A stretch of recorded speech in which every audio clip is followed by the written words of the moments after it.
Presented by Bhavna Recording Studio, Nanocho.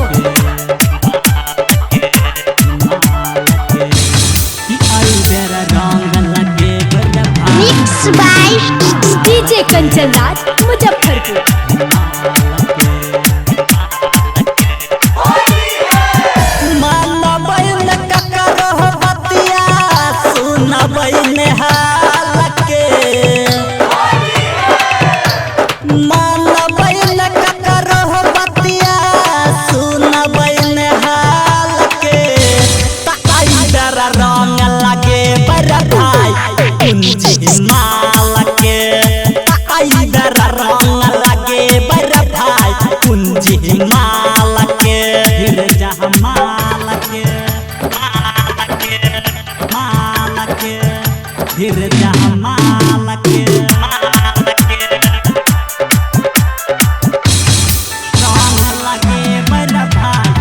Mixed by DJ Kanchan Raj, Muzaffarpur.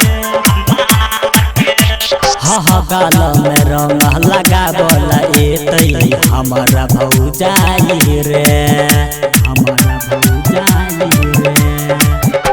Bhairav के रखतई रंग बाल्टी में ओकरो देबै नहाई रे। लेबै बदल रंग के लहसाल के, लेबै बदल रंग के लहा पूरा साल के। बेर रंग लगे बर भाई हमारे माल के, आई बेर रंग लगे बर भाई कुंजी माल के, माल के, माल के, माल के, माल के, माल के।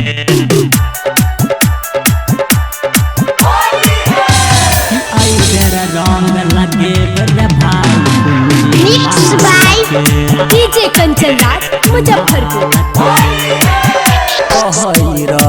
राज कही दे बाद में बुरा न मानो होली है, बुरा न मानो होली है। लड़की छौरी सबके होली में देखो चोली खुला है।